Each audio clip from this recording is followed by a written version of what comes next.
Salut à toi, c'est Hermès, ton moniteur auto-école, enseignant de la conduite et de la sécurité routière. Aujourd'hui, je te propose un examen complet du code de la route, commenté et corrigé. Allez, on perd pas de temps, on commence tout de suite.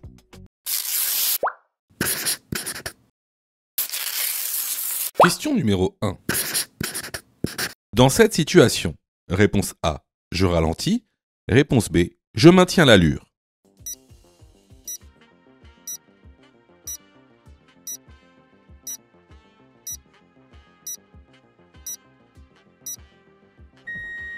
Alors regarde bien. En face de nous, à gauche, il y a un bus. Et en face de nous, un peu plus loin, on a un passage piéton.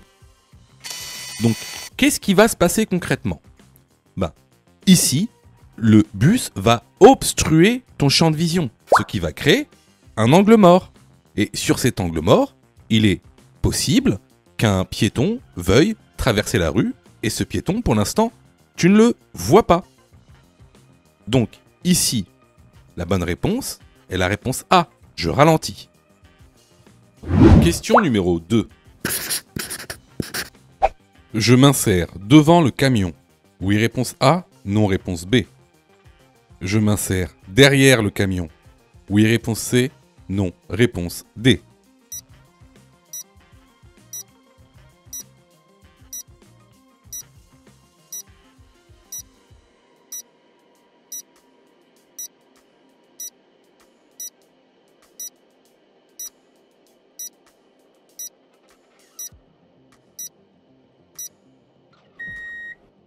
Alors ici, on est sur une voie d'accélération. Vous voyez bien qu'on a cédé le passage. Ici, le camion est devant moi et j'aurai pas le temps de pouvoir m'insérer devant lui. Là, on risque clairement l'accident, le choc. Donc ce que je fais, c'est que je laisse passer le camion et ensuite je m'insère derrière lui. Les bonnes réponses sont les réponses B et C. Question numéro 3. Le refus de priorité piéton constitue une infraction. Oui, réponse A, non, réponse B. Est sanctionné d'une perte de 6 points. Oui, réponse C, non, réponse D.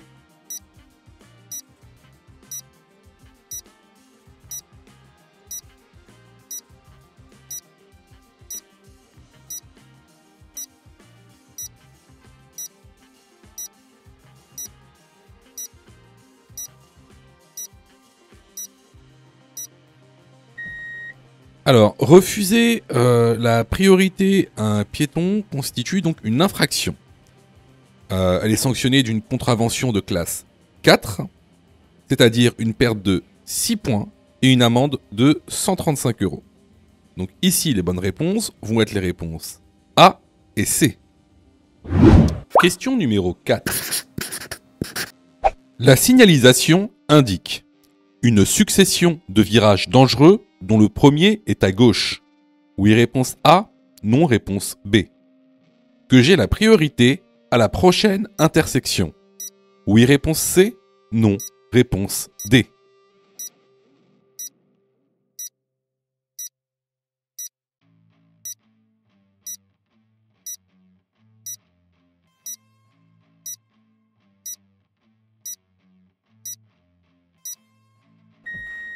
Alors ici, question super intéressante.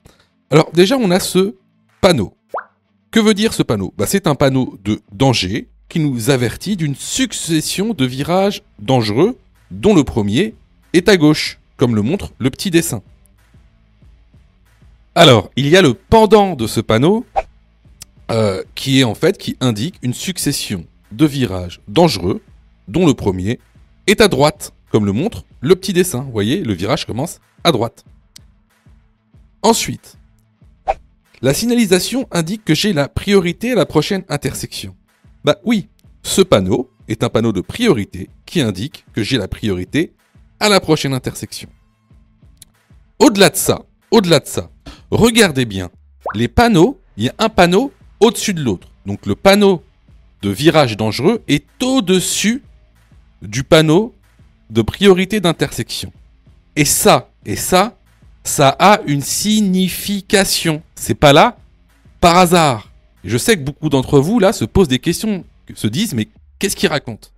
Bah, en fait, il y a des ordres de préséance.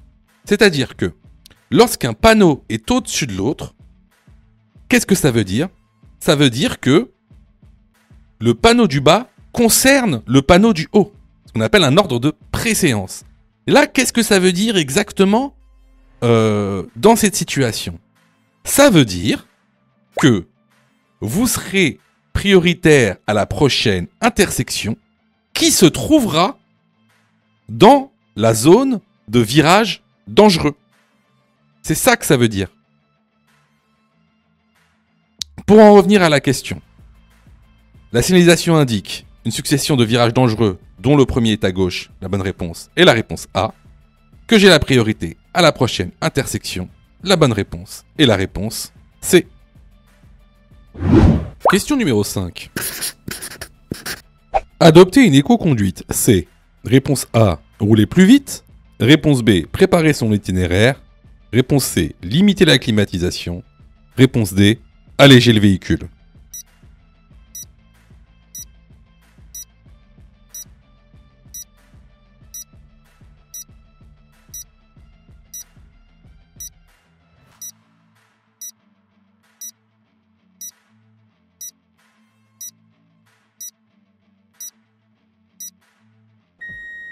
Alors encore une fois, c'est vraiment une question de cours basique qu'on a vu plusieurs fois et dans les vidéos YouTube, surtout dans la formation. L'éco-conduite, c'est une question récurrente, hein.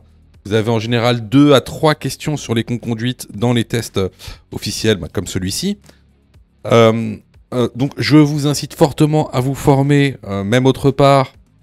Mais formez-vous, on a mis en place la plateforme en ligne, allez-y. Il y en a pour tous les budgets. Vous pouvez vous former à partir de 9,90 €. Donc c'est vraiment... tout le monde peut se former.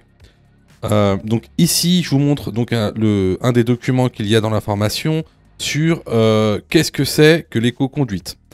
En tout cas, quels sont les dispositifs à mettre en place pour avoir une éco-conduite.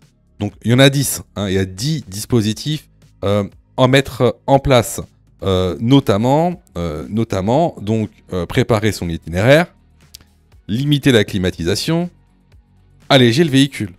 Par contre, rouler plus vite, non. Ça, c'est le contraire d'une éco-conduite. Donc ici, les bonnes réponses sont les réponses B, C et D. Question numéro 6.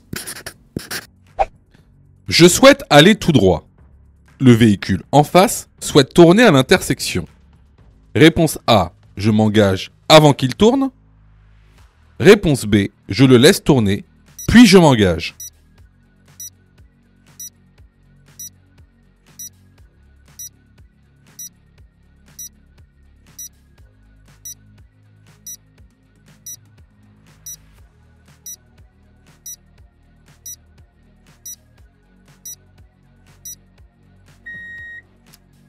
Alors, regardez bien ce qui se passe devant nous.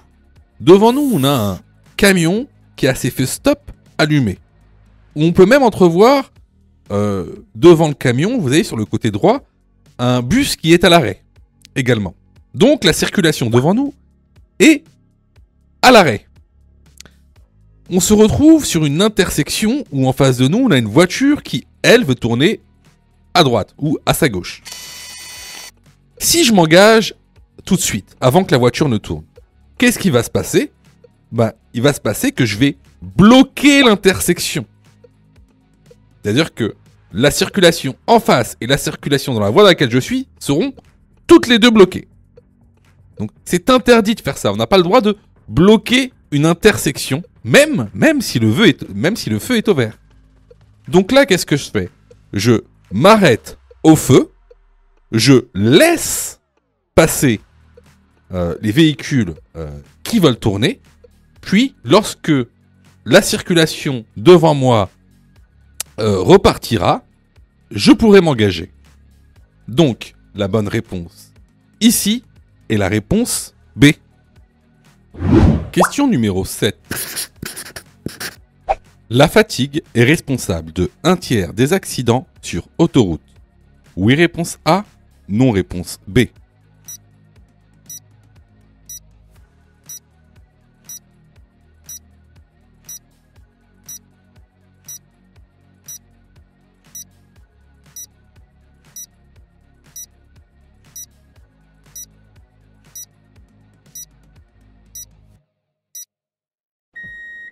Alors effectivement, comme le montre ce document que vous retrouverez dans l'information, la fatigue est bien responsable de 1/3 des accidents sur autoroute. La bonne réponse ici est la réponse A. Question numéro 8.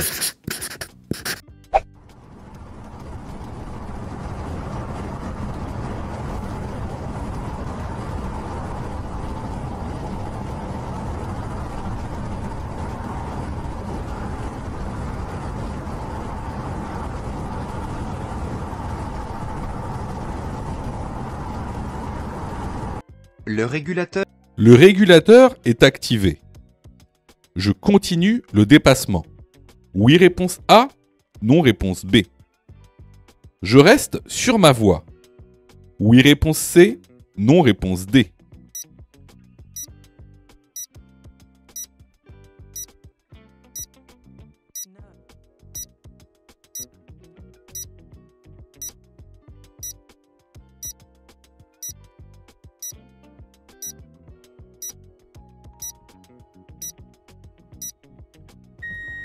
Question très intéressante. Alors, avant de répondre à la question, je sais que vous êtes beaucoup à ne pas maîtriser les aides à la conduite, et notamment ici, le régulateur de vitesse. Donc, on va voir à quoi ça sert et comment ça marche avant de répondre à la question.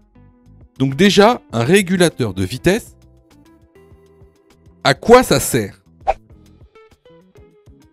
Comme c'est indiqué, c'est une fonction qui va vous permettre de réguler votre vitesse.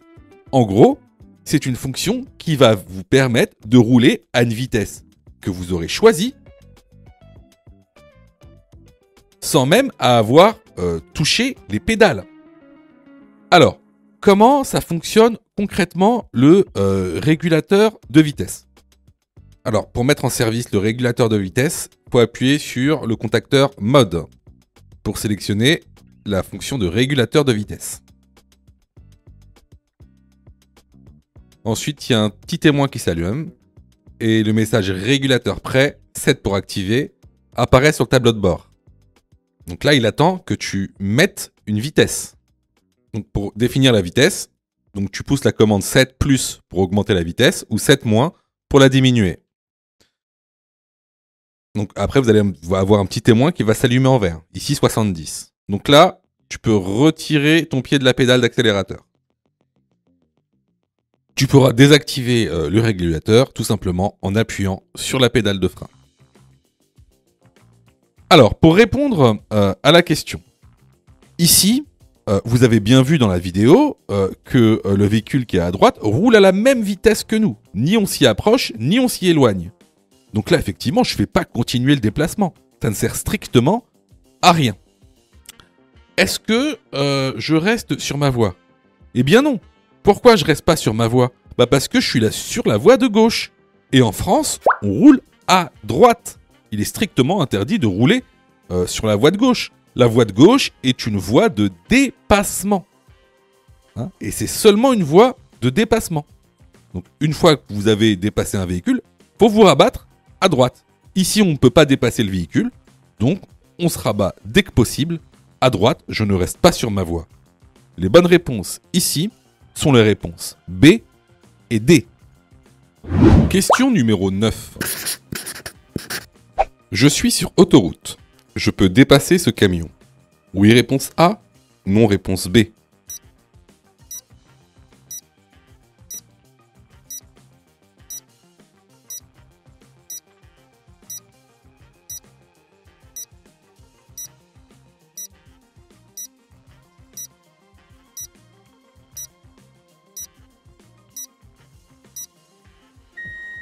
Alors ici, tu vois, sur autoroute, la vitesse maximale autorisée est de 130 km/h.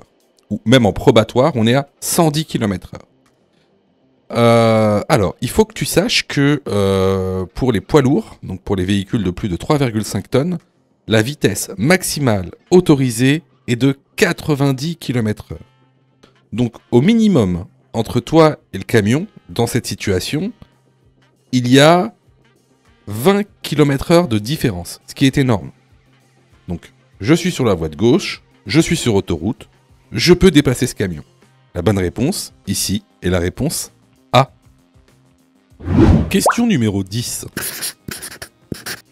Je circule. Réponse A, en feu de route.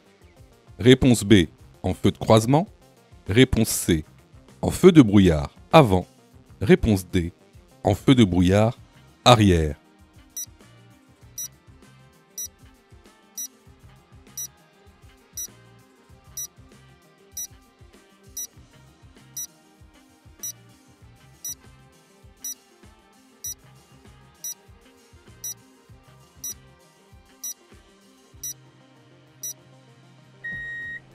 Alors, déjà la première chose, ici, on est dans un temps de neige. Hein.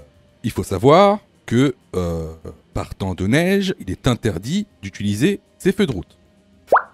Les feux de croisement, eux, on peut les utiliser par tout temps.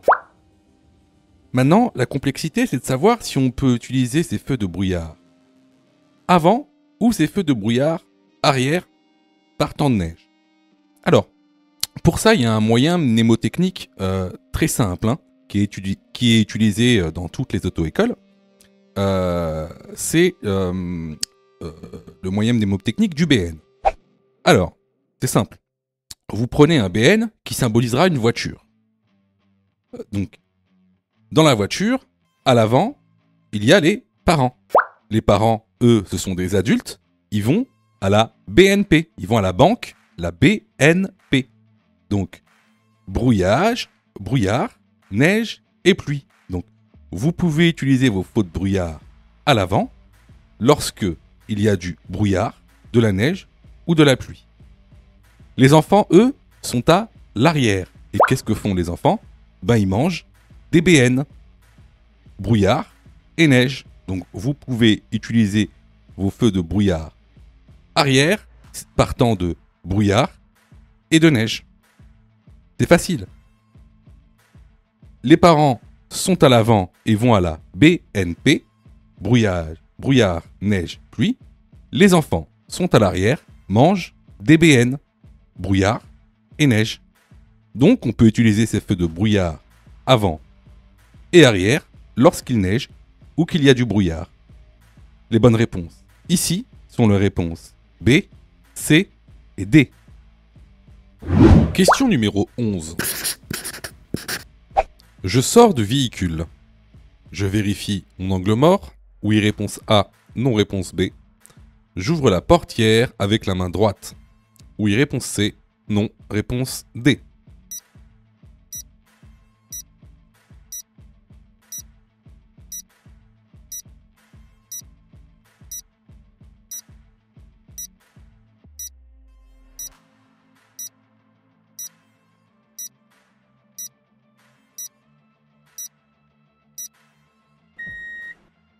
Alors bien sûr, avant d'ouvrir la portière, il faut toujours vérifier son angle mort. Il peut y avoir un véhicule dans votre angle mort et si vous ouvrez la portière alors qu'il y a un véhicule par exemple en mouvement, bah, ça fera un accident. Ensuite, un peu plus compliqué, j'ouvre la portière avec la main droite. Alors effectivement, il est plus pertinent d'ouvrir la portière avec la main droite parce qu'en fait, ça vous permet tout simplement de pivoter le corps et donc de vérifier votre angle mort. Si vous ouvrez votre portière avec la main gauche, vous avez tendance à regarder devant vous. Parfois même, vous l'ouvrez en regardant à droite. Alors que là, en l'ouvrant avec la main droite, vous êtes obligé de pivoter votre corps vers la gauche. Donc ici, les bonnes réponses seront les réponses A et C. Question numéro 12. Je prends en compte les indices. A, réponse A. B, réponse B. C, réponse C. D, réponse D.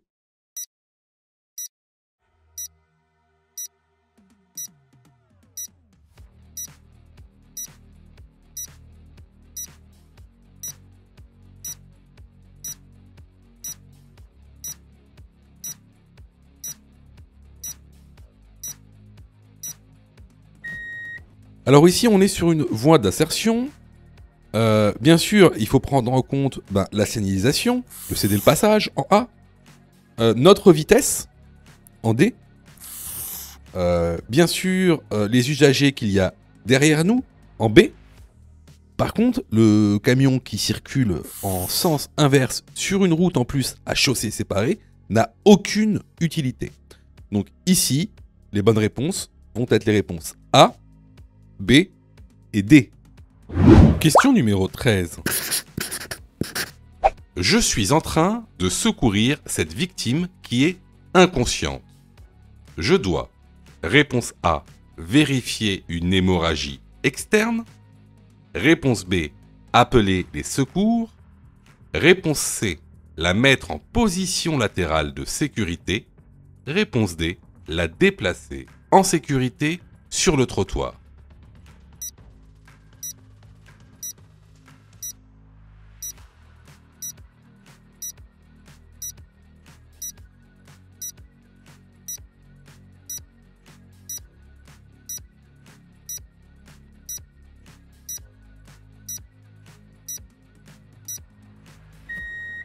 Alors, dans le cas où on est face à une victime d'un accident de la route qui est inconsciente, quelle est la procédure à mettre en place? Tout d'abord, il va falloir vérifier si elle ne souffre pas d'une hémorragie externe, c'est-à-dire qu'il y ait beaucoup de sang qui coule de son corps. Dans ce cas-là, il faudra donc appliquer une pression à l'endroit de l'hémorragie. Ensuite, il faudra mettre cette personne en position latérale de sécurité. Et enfin, il faudra, si possible, la couvrir avec quelque chose de chaud, parce que toutes les victimes d'accidents souffrent d'hypothermie, c'est-à-dire que leur corps se refroidit. Surtout, ne jamais déplacer une victime inconsciente. Alors, arrivé à cette étape, je suis sûr que beaucoup de gens vont dire mais attends, t'as pas oublié quelque chose là? Tu t'appelles pas les secours? Bah non, j'appelle pas les secours. Ah bah pourquoi t'appelles pas les secours? Parce que ce serait la première chose à faire quand même. Bah non. Et je vais vous dire pourquoi. Parce qu'en fait, vous allez passer un examen. Et dans cet examen, il y a un programme. Et dans ce programme, il y a des étapes lorsqu'on est protagoniste ou témoin d'un accident de la route. Ce programme, il dit quoi? Il dit que si vous êtes victime ou témoin d'un accident de la route, il faut respecter ce qu'on appelle le PA. Protéger, alerter, secourir. Et il faut le faire dans l'ordre. D'abord protéger, ensuite alerter, puis secourir. Ici, si tu regardes la question, qu'est-ce qu'on dit? On dit « je suis en train de secourir ». Donc tu es dans la dernière étape de la procédure. C'est-à-dire que alerter, c'était la deuxième étape, ça c'est déjà fait. Donc là, on est dans secourir, on n'est pas dans alerter. Voilà. Donc, il faut bien connaître son cours parce que sinon, il y a des questions, vous n'allez pas les comprendre. Et même, il y a des questions, en fait, vous allez croire que le moniteur a faux. Hein, vous allez être persuadé qu'il a faux, alors que tout simplement, disons qu'il vous manque des connaissances. D'où l'importance de se former correctement, sinon on ne comprend même pas ses erreurs. Donc ici, les bonnes réponses vont être les réponses A et C. Alors, attention, tout ce qui est dit sur cette chaîne concernant les secours, les premiers secours à la personne ne sont valables que pour l'examen du code de la route. C'est de la théorie pure. Pourquoi je vous dis ça? Parce qu'en fait, dans la réalité, il y a plein de cas particuliers. Donc, si vous voulez savoir comment réellement secourir une personne, il faut passer votre brevet de secourisme. D'accord? Donc, ce qui est dit ici n'est valable que pour passer l'examen du code de la route, car c'est de la théorie. On ne fait que balayer les grandes lignes. Sais-tu que Mon Code de la Route est aussi une plateforme pédagogique qui te permet de passer ton examen du code à partir de seulement 9,90 €. Et on a même conçu, spécialement pour toi, un programme qui te permet d'obtenir ton code en un temps record. C'est le programme Mon Code en 10 jours. avec un calendrier de révision personnalisé, un contenu pédagogique par thème conforme à la nouvelle réforme, des nombreux tests d'examen blanc issus de l'examen officiel, accessibles sur smartphone, tablette et PC durant 1 an et en accès illimité. Et surtout, cette formation est 100% remboursée en cas d'échec à l'examen. Alors, si tu souhaites obtenir ton code du premier coup sans te ruiner et sans risque, rejoins notre programme en cliquant sur le lien en description de la vidéo. Pour ça, tu as juste à cliquer sur le lien en description et à choisir ta formule. Question numéro 14. La zone de danger la plus importante se trouve. Réponse A en A. Réponse B en B. Réponse C en C.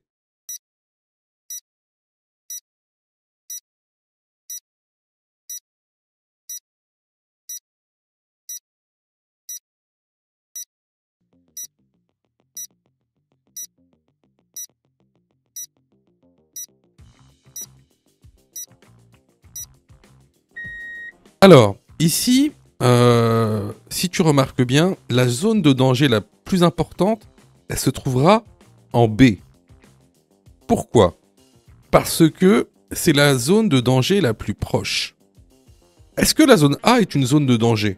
Oui, c'est également une zone de danger, mais elle est loin. Est-ce que la zone C est une zone de danger ?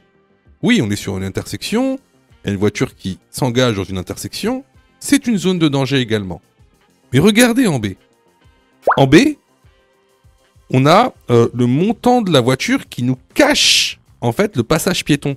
Et il pourrait très bien y avoir un passage piéton sur ce qu'on appelle cet angle mort. Hein. N'oubliez pas, si vous allez dans le cours, ce montant de voiture constitue un angle mort.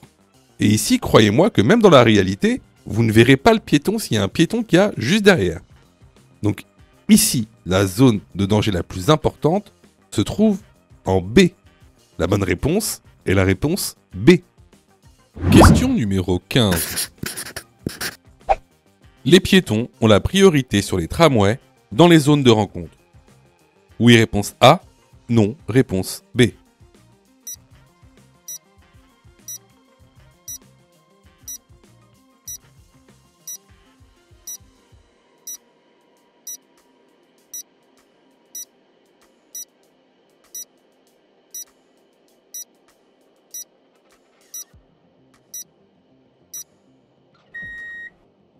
Alors, beaucoup de gens pensent qu'ils ont la priorité dans les zones de rencontre sur tous les véhicules, notamment les tramways, mais c'est faux. Donc, les piétons ont la priorité sur tous les véhicules à moteur, sauf les tramways. Tout simplement parce que les tramways ont une distance d'arrêt beaucoup trop longue. La bonne réponse ici est la réponse B. Question numéro 16. Ce panneau indique l'obligation d'équiper son véhicule. Réponse A, de chaîne à neige. Réponse B, de pneus hiver. Si je possède un 4x4, les chaînes doivent être équipées sur réponse C, 2 roues motrices. Réponse D, 4 roues motrices.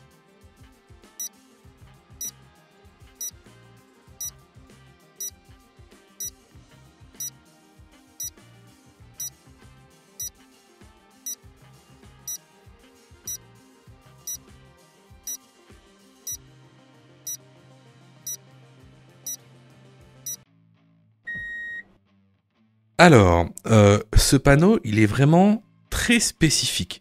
Et je vous avouerai qu'en fait, il est un peu compliqué. Il est un peu compliqué et ça, c'est vrai. Alors, qu'est-ce que veut dire ce panneau ? Eh bien, ça dépend. Ça dépend. Il veut dire 2 choses. Soit, il vous oblige à équiper vos roues de dispositifs antidérapants amovibles, ou bien d'équiper votre véhicule de pneus hiver. Alors, c'est quoi un dispositif antidérapant amovible ? C'est soit des chaînes métalliques, comme tu le vois ici, soit des chaînes textiles. On appelle ça aussi des chaussettes.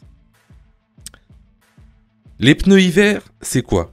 C'est des pneus spéciaux Et tu les reconnais parce qu'ils sont estampillés sur le flanc 3P MSF, qui veut dire Tree Peak Mountain Snowflake. Alors, en général, c'est pas marqué 3P MSF, mais il y a le petit logo, et regardez, le logo, c'est quoi? C'est 3 pics, Tree Peak, qui représente une montagne, et à l'intérieur, il y a un flocon de neige, Snowflake. C'est pour ça qu'on appelle ça, ce logo, le Tree Peak Mountain Snowflake. Alors, il y a quand même des petites particularités. Si tu équipes tes roues de dispositifs antidérapants amovibles, alors tu dois savoir que tu dois les équiper sur toutes les roues motrices. Toutes les roues motrices. C'est-à-dire que si tu as un 4x4, ça a 4 roues motrices, il faut que tu équipes tes roues de dispositifs antidérapants sur les 4 roues. D'accord ? Pareil, concernant les pneus hiver, si tu décides d'équiper ton véhicule de pneus hiver, tu dois équiper ton véhicule sur toutes les roues. Alors, il y a encore une fois une particularité sur ce panneau d'obligation. Alors, ce panneau d'obligation, donc ici, t'oblige à mettre des dispositifs antidérapants amovibles seulement si la route est enneigée. Si elle n'est pas enneigée, t'as pas à mettre de dispositifs antidérapants. Alors là, normalement, tu dois dire, ok, d'accord, donc si la route elle n'est pas enneigée, je suis pas obligé de mettre de chaîne antidérapante. Mais si la route elle n'est pas enneigée, est-ce que je suis obligé d'équiper mon véhicule de pneus hiver? Ah ah. Ça, c'est une bonne question. C'est une bonne question, mais je réserve ça à ceux qui vont dans l'information. Et c'est une question importante. C'est une question importante. Donc, pour revenir à la question, ce panneau indique l'obligation d'équiper son véhicule de chaîne à neige, oui, réponse A. De pneus hiver, oui, réponse B. Si je possède un 4x4, donc d'un véhicule équipé de 4 roues motrices, alors je dois équiper les chaînes sur les 4 roues motrices, réponse D. Donc ici, les bonnes réponses vont être les réponses A, B et D. Question numéro 17. En cas de perte totale de points, je perds le droit de conduire. Oui, réponse A. Non, réponse B.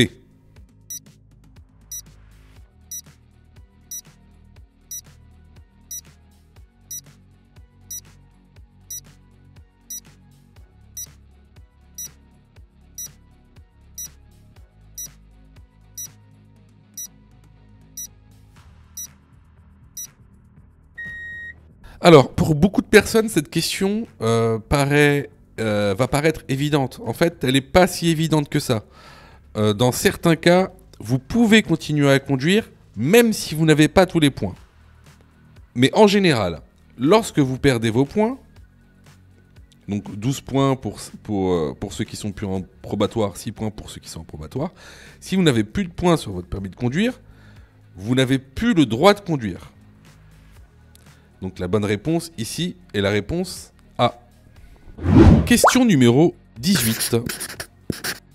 Le stationnement est matérialisé par un marquage bleu. Je dois disposer d'un disque bleu sur le tableau de bord. Oui, réponse A, non, réponse B.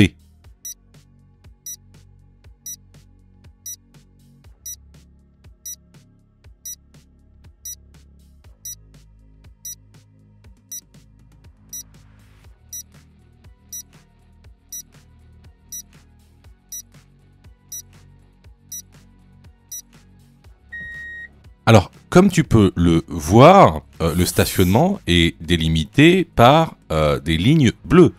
C'est-à-dire que tu es sur une zone de stationnement bleue.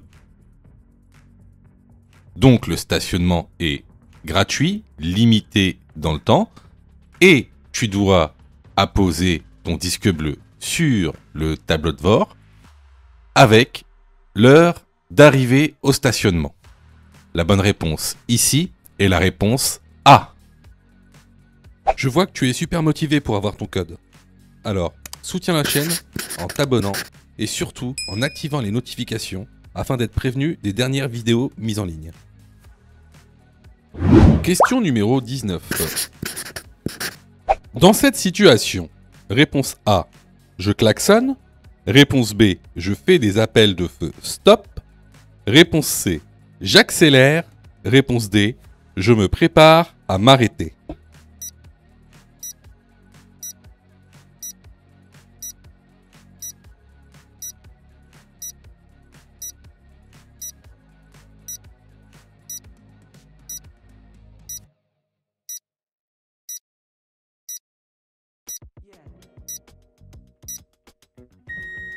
Alors, pour répondre à la question, on va déjà étudier le contexte. Devant nous, on a un feu qui est vert. Après le feu vert, on a des piétons qui sont sur le passage piéton et d'autres piétons juste derrière qui s'apprêtent à passer le passage piéton. Également, tu remarqueras que derrière nous, il y a une voiture qui nous suit. Alors, dans ce cas-là, est-ce que je peux klaxonner? Eh bien non. Il est totalement interdit de klaxonner en agglomération, sauf danger imminent. Et ici, il n'y a aucun danger imminent. Est-ce que je fais des appels de feu stop? Eh bien, c'est très judicieux de faire des appels de feu stop. Pourquoi? Alors déjà, c'est quoi un appel de feu stop? Un appel de feu stop, c'est lorsque tu appuies de manière consécutive sur le frein, ça va allumer tes feux stop et ça va prévenir les véhicules derrière toi d'un danger. Donc, est-ce que je fais des appels de feu stop? Oui, ça c'est pertinent, ça va prévenir le véhicule derrière qu'il y a un danger devant lui, qu'il ne voit pas. Est-ce que j'accélère? Ben non, il y a un danger devant nous, on n'accélère pas. Est-ce que je me prépare à m'arrêter? Oui, dans le cas où il y aurait encore des piétons qui traverseraient, eh ben il faudra quand même s'arrêter, même si le feu est vert pour nous. Donc, ici, les bonnes réponses vont être les réponses B et D. Question numéro 20.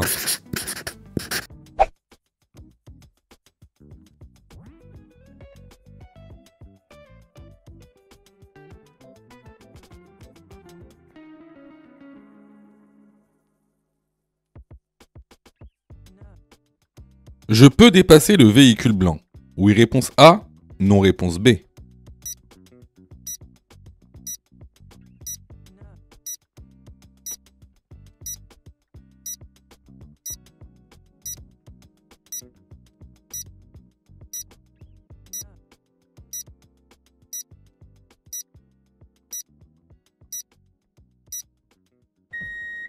Alors, on se remet la vidéo. Regardez bien le rétroviseur intérieur et extérieur. On voit un véhicule qui se rapproche, qui grossit dans les rétros. Jusqu'à ce que, regardez là, hop, on le voit plus. Donc, il est passé dans l'angle mort. Donc ici, est-ce que je peux dépasser le véhicule? Bah, la réponse est non. Question numéro 21. Le pictogramme de niveau 3 indique, réponse A, de rouler avec précaution. Réponse B, de demander l'avis d'un pharmacien. Le pictogramme de niveau 1 indique, réponse C, d'être vigilant. Réponse D, de ne pas conduire sans lire la notice.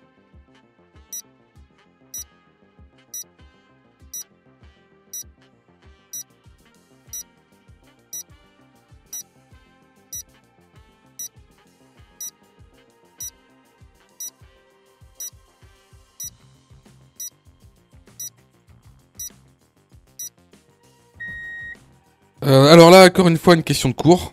C'est soit vous savez, soit vous savez pas.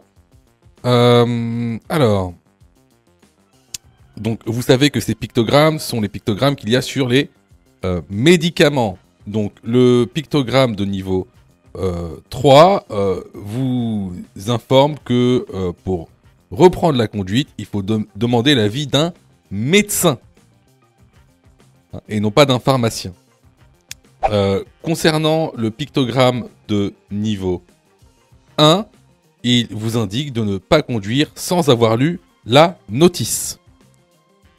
Donc ici, la bonne réponse est la réponse D. Question numéro 22. Les documents obligatoires lors d'un contrôle de police sont: réponse A, le permis de conduire. Réponse B, l'assurance du véhicule. Réponse C, la carte grise.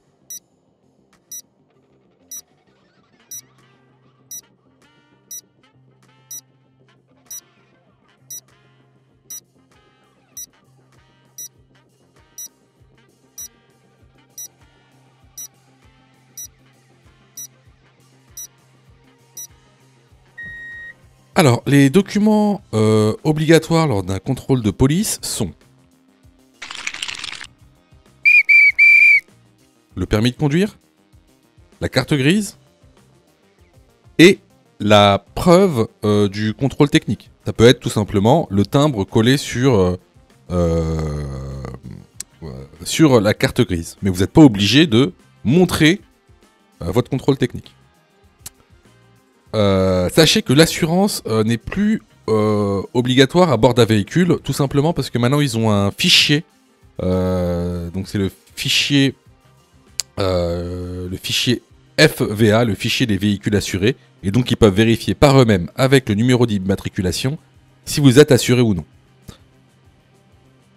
Donc ici, les bonnes réponses sont les réponses A et C.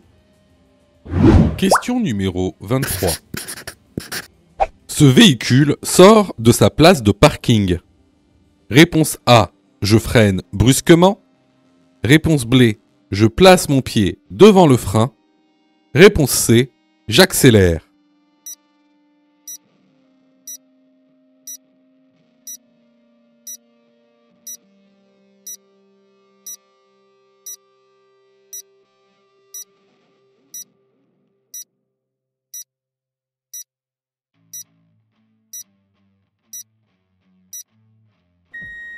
Alors, dans cette situation, on a devant nous donc une voiture qui souhaite sortir de sa place de parking et regarder le rétroviseur intérieur.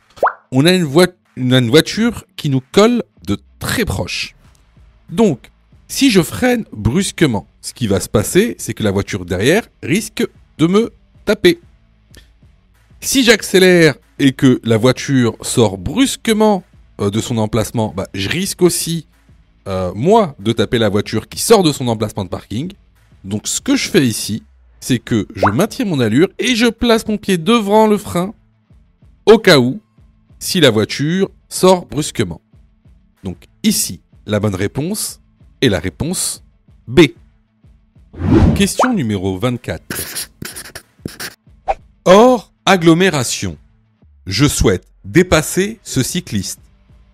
Je dois laisser un intervalle de sécurité de: réponse A, 0,5 m. Réponse B, 1,5 m. Réponse C, 2 mètres.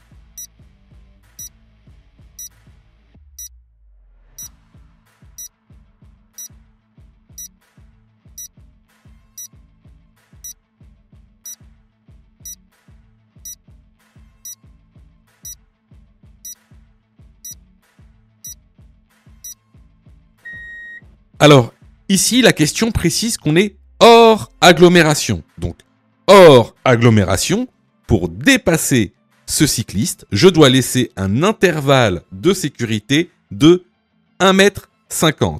La bonne réponse ici est la réponse B. Question numéro 25. Pour conduire, la boîte de vitesse doit être placée. Réponse A en N, réponse B en D.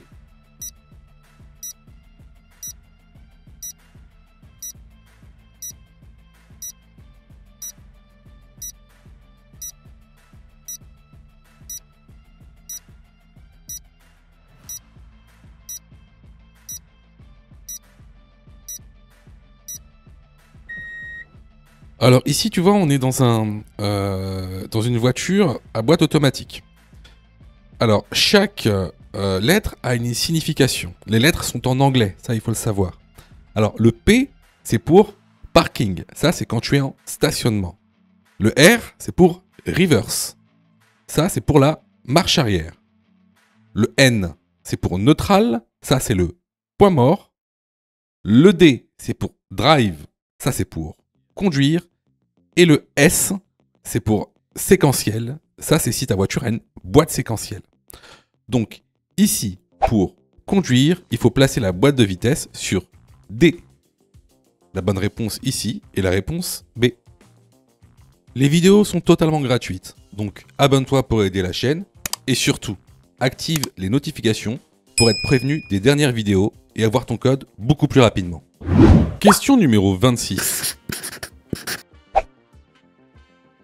Écouter de la musique avec des écouteurs ou un casque. A. Permet d'être attentif. B. Est autorisé. C. Est interdit.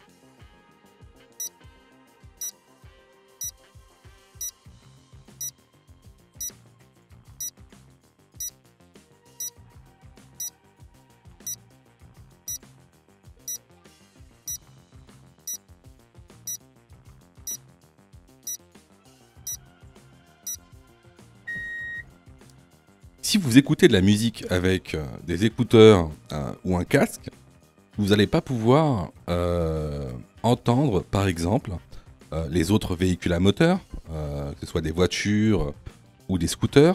Vous n'allez pas non plus pouvoir entendre leur klaxon, s'ils klaxonnent.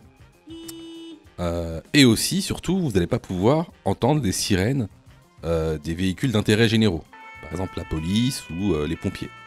Donc effectivement, l'utilisation d'écouteurs ou de casques est strictement interdit. La bonne réponse est la réponse C. Question numéro 27. Un taux d'alcool compris entre 0,5 g par litre de sang et 0,8 g par litre de sang constitue A. Un délit. B. Une contravention.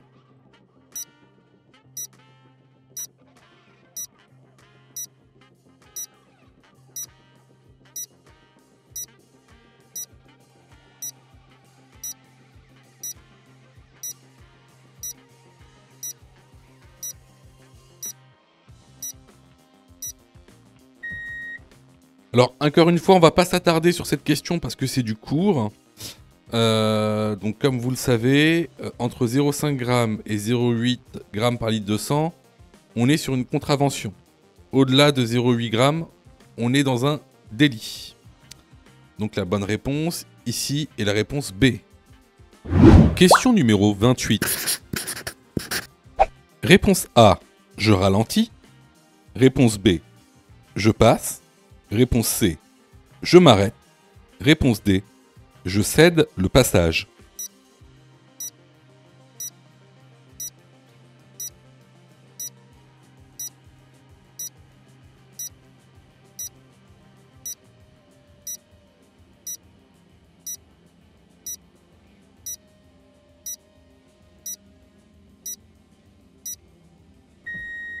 Alors, ici, on est dans une situation que tu rencontreras souvent en situation de conduite.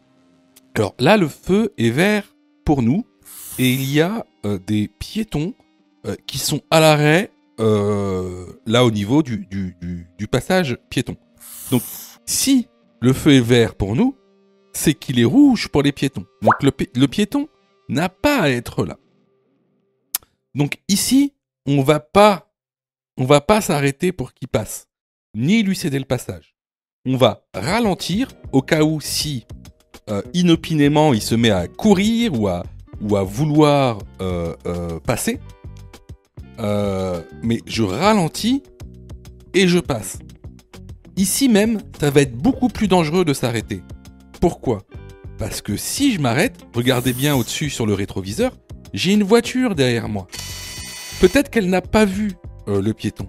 Donc, si je m'arrête, le temps que la voiture derrière se rende compte que je me suis arrêté, d'accord, elle risque de me taper à l'arrière de mon véhicule, et donc moi, je risque également, en fait, de renverser le piéton.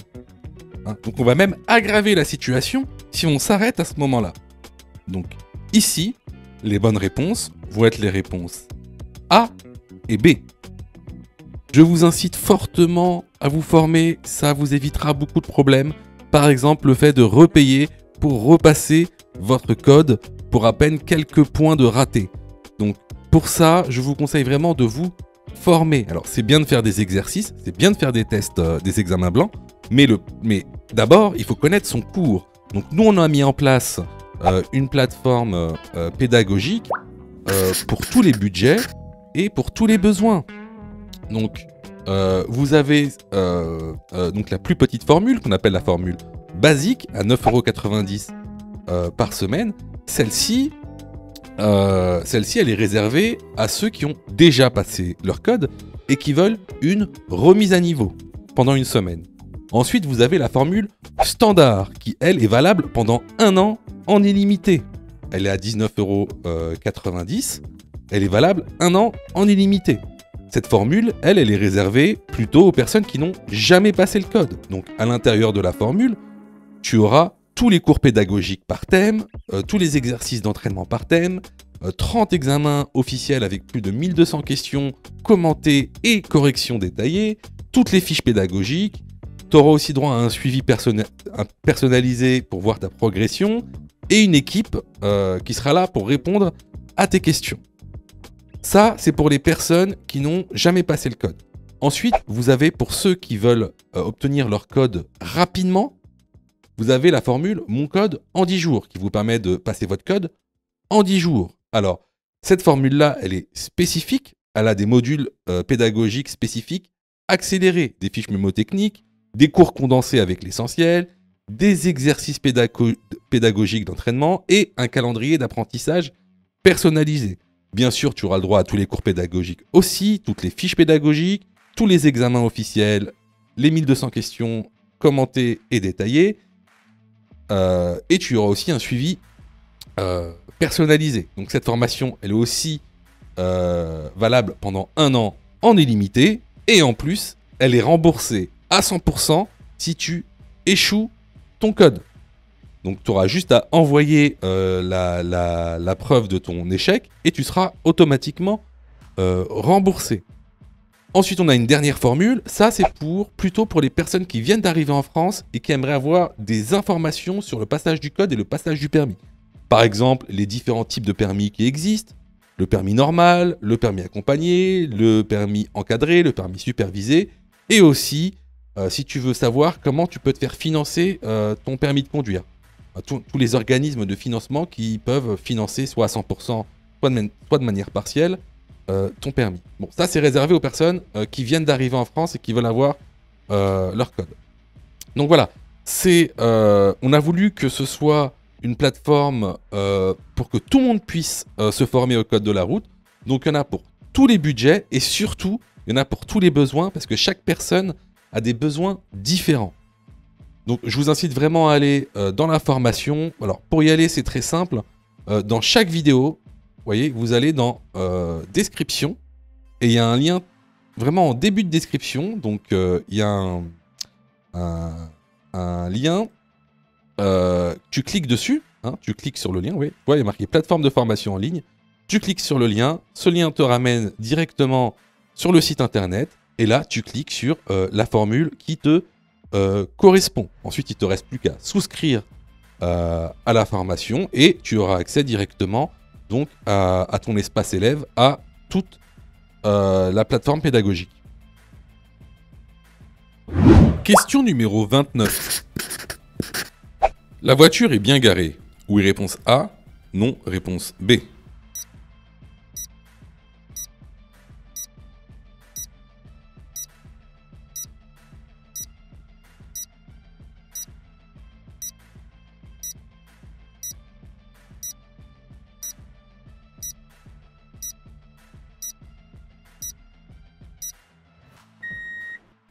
Alors, ici, on voit une voiture qui est garée à cheval sur le trottoir et sur une place de parking.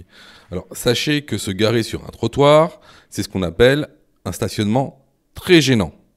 Donc, c'est une infraction de classe 4, 135 € d'amende. La bonne réponse ici est la réponse B. Question numéro 30. Question numéro 36. La distance entre l'indicateur d'usure et la bande de roulement A doit être inférieure à 1,6 mm. B doit être supérieure à 1,6 mm.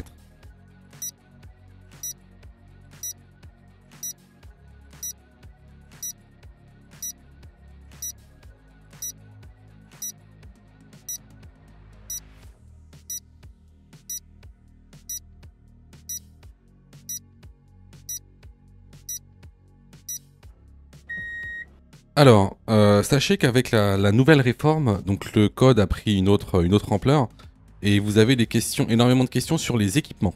Donc sur le thème pédagogique, les équipements.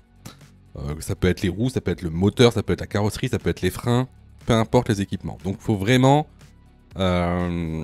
être rompu à tous les équipements d'une voiture, notamment les roues. Beaucoup de questions sur les roues et les bandes pneumatiques. Donc ici, la distance entre l'indicateur d'usure et la bande de roulement doit être supérieure à 1,6 mm. La bonne réponse est la réponse B. Question numéro 31. Les cyclistes sont considérés comme usagers vulnérables. Oui, réponse A. Non, réponse B.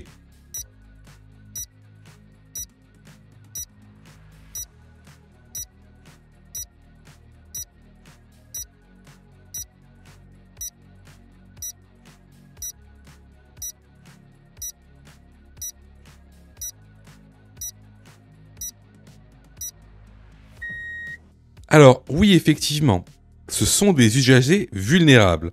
Alors, c'est quoi un usager vulnérable? Un usager vulnérable, c'est un usager de la route qui n'a pas de protection. Alors, concrètement, c'est qui? C'est les deux roues. Les deux roues qui soient motorisées, c'est-à-dire les scooters et les motos, mais également les cyclistes. Ça peut être aussi ceux qui se déplacent en engin de déplacement personnel, motorisé ou non, c'est-à-dire les trottinettes ou trottinettes électriques. Mais également les piétons. Les piétons sont des usagers de la route, vulnérables également. Donc, ici, est-ce que les cyclistes sont considérés comme usagers vulnérables? La bonne réponse est la réponse A. Question numéro 32. Je klaxonne. Oui, réponse A. Non, réponse B. Le feu est vert. Je passe. Oui, réponse C. Non, réponse D.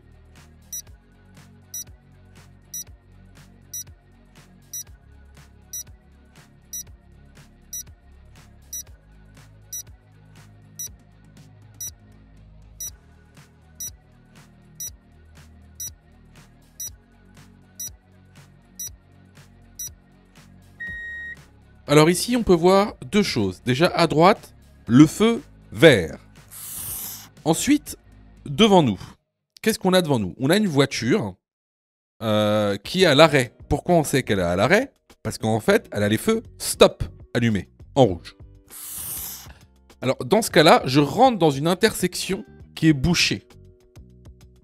Donc, je ne klaxonne pas. De toute façon, il est interdit de klaxonner en agglomération, à part danger imminent.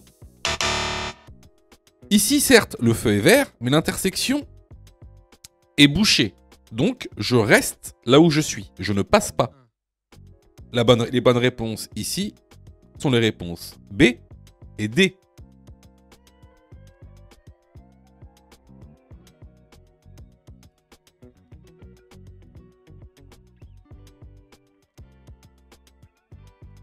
Question numéro 33. La fatigue est responsable. Réponse A, de 1/3 des accidents sur autoroute. Réponse B, de 2/3 des accidents sur autoroute. La fatigue multiplie les risques d'accident par. Réponse C, 3 ou 4. Réponse D, 6 ou 7.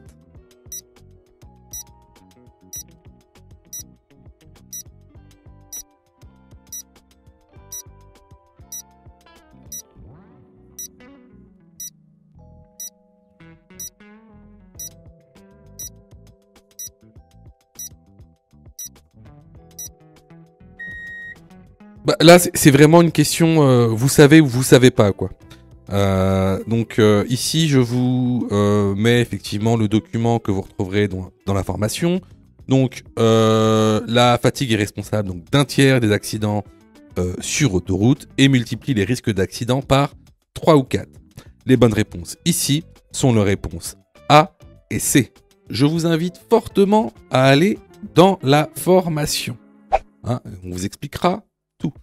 Clairement, si tu as répondu faux à cette question, ça montre Alors, ça montre pas que t'as pas révisé. Je suis sûr que t'as passé beaucoup de temps à réviser, à faire des séries, mais ça montre que t'as pas les notions essentielles. Voilà. Que t'as été mal formé. Alors, je sais pas où tu as été formé, mais en tout cas, t'as été mal formé, parce que c'est une question de base. C'est vraiment une notion de base. Et puis, c'est bête de pas vouloir te former, parce que, par exemple, nous, on a mis en place une plateforme où tu peux te former à partir de 9,90 €. 9,90 € pour être formé correctement. En plus, si tu choisis de prendre la formule Mon code en 10 jours pour avoir ton code plus rapidement, ben, t'es remboursé à 100% si tu échoues à ton examen. Juste en montrant ta preuve d'échec. Voilà. Donc, bah écoutez, moi je vous conseille vivement de vous former, sachant que vous savez, ça coûte pas cher. Et en plus, si vous n'êtes pas prêt à mettre 9 € ou 40 € pour vous former correctement au code de la route, sachez que juste après, c'est le permis de conduire, c'est la conduite. C'est-à-dire que le permis de conduire coûte en moyenne 2000 € à peu près. C'est 37 heures en moyenne d'heures de conduite pour obtenir son permis en France. À peu près 2000 €, quoi, un peu moins. C'est 1800 €. Donc, si t'as pas 40 € ou 10 € pour te former au code de la route, ça va être compliqué de passer ta conduite et donc ton permis de conduire. Parce que là, ce sera 2000 €. Donc voilà, écoutez, on passe à la prochaine question. Question numéro 34. Une conduite éco-responsable, c'est A. Rouler en sur-régime. B. Alléger le véhicule. C. Rouler moins vite. D. Limiter la climatisation.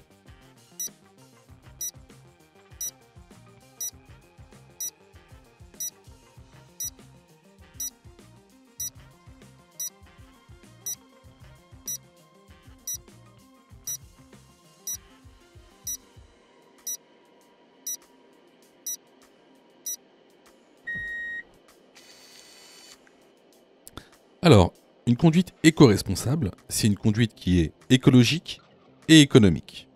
Alors, pour ça, dans l'information, j'ai mis ce schéma que vous voyez ici et qui répertorie en fait les comportements à avoir pour une conduite éco-responsable. Donc, parmi ces comportements, il y a effectivement le fait de rouler moins vite, de limiter la climatisation, très important, et d'alléger le véhicule. Par contre, le fait de rouler en sur-régime ne vous permettra pas d'avoir une conduite éco-responsable. Bien au contraire. Rouler en sous-régime ou en sur-régime va vous faire consommer plus. Donc les bonnes réponses sont les réponses B, C et D. Question numéro 35. Ne pas porter un gilet haute visibilité en cas d'immobilisation est sanctionné par une amende de 135 € et la perte de 3 points. Oui, réponse A, non, réponse B. Ne pas posséder un gilet de haute visibilité est sanctionné par réponse C, une contravention de première classe, réponse D, une contravention de 4e classe.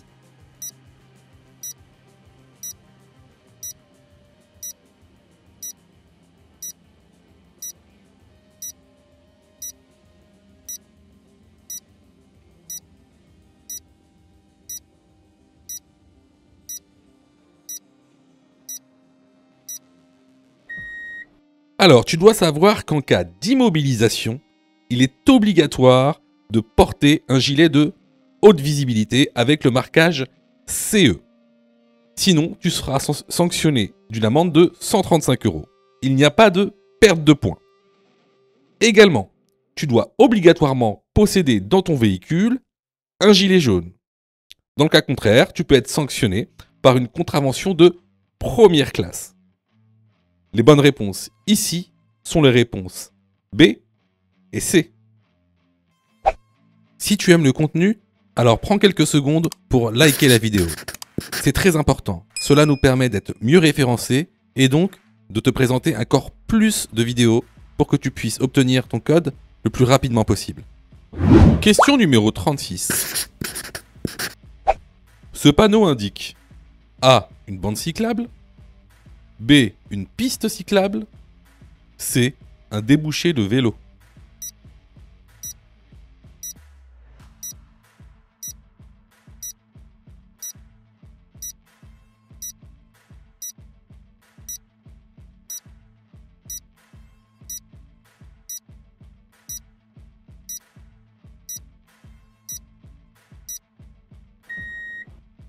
La bonne réponse est la réponse C, un débouché de vélo.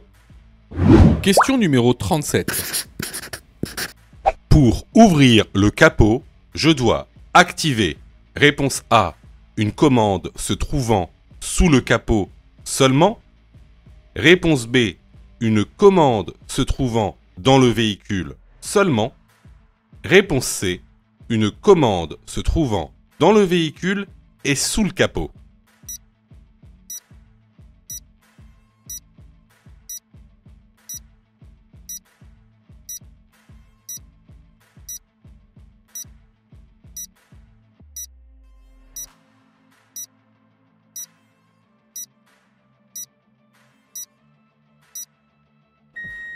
Alors, comment faire pour ouvrir le capot d'un véhicule? Alors, c'est très simple. Tout d'abord, tu devras activer la manette qu'il y a à l'intérieur du véhicule. Et regarde bien, il y aura même une petite indication.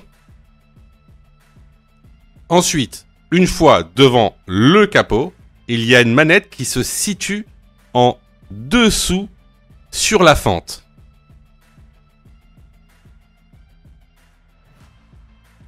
Et voilà, vous voyez la manette, elle est juste ici. Et ici, la petite encoche du levier. Ensuite, il faut mettre la barre jaune dans la petite encoche pour pouvoir maintenir ouvert le capot en sécurité. Donc, ici, la bonne réponse est la réponse C. Question numéro 38. L'utilisation du téléphone au volant. Réponse A, diminue le temps de réaction. Réponse B, est autorisée si je l'utilise comme GPS. Réponse C, constitue une contravention de 4e classe. Réponse D, entraîne un retrait de 4 points.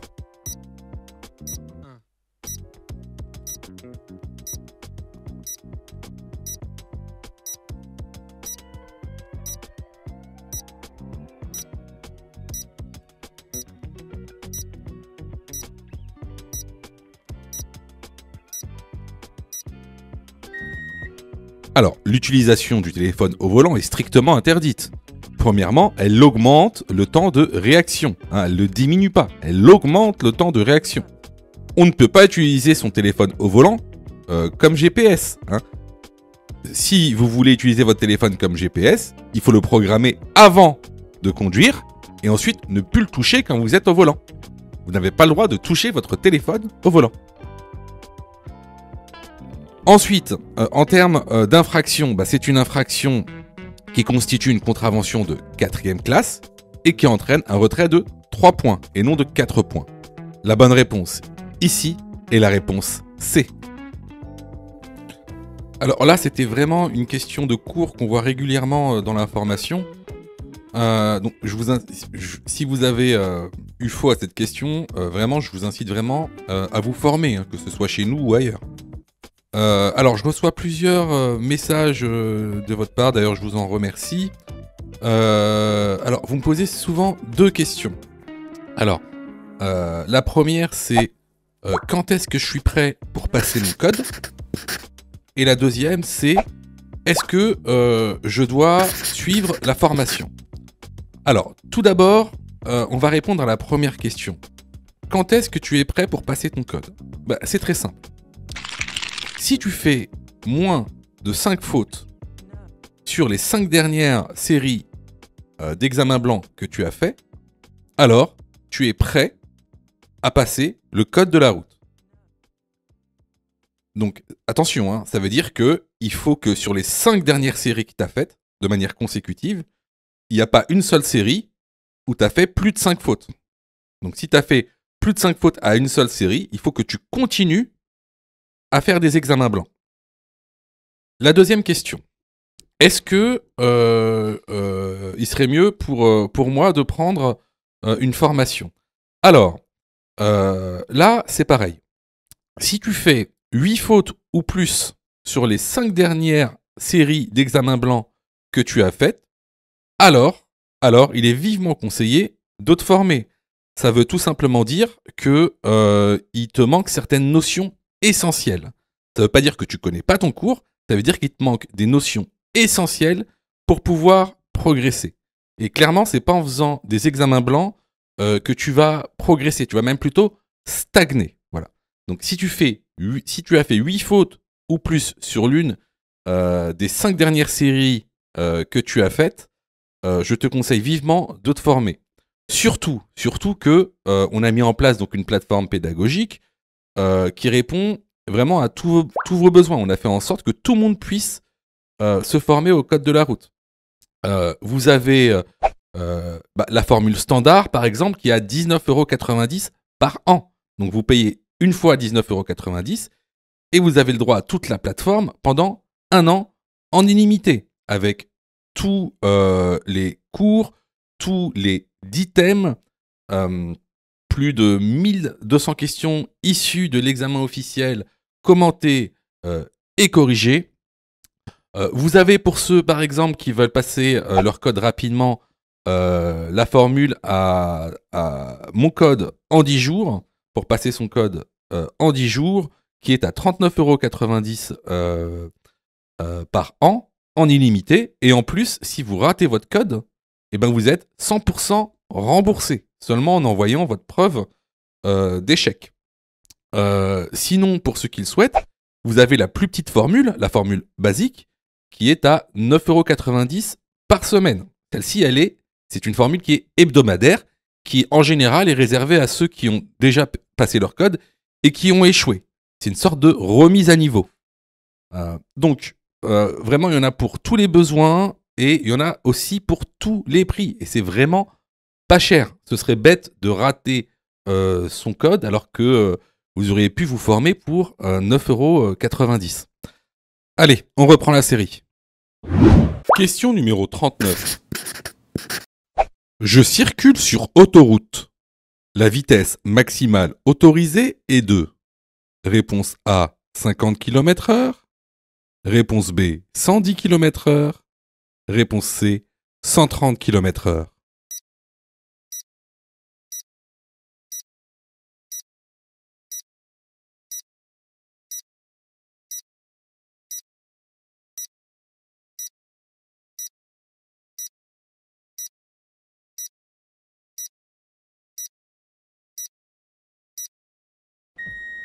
Alors, ici, comme tu le vois, on a un brouillard avec une visibilité inférieure à 50 mètres.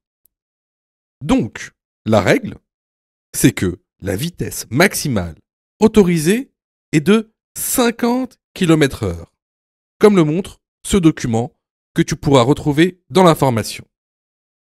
Donc, ici, la bonne réponse est la réponse A. Question numéro 40. Je peux conduire dans tous les pays de l'Union européenne avec réponse A, mon permis probatoire, réponse B, ma déclaration de perte du permis de conduire.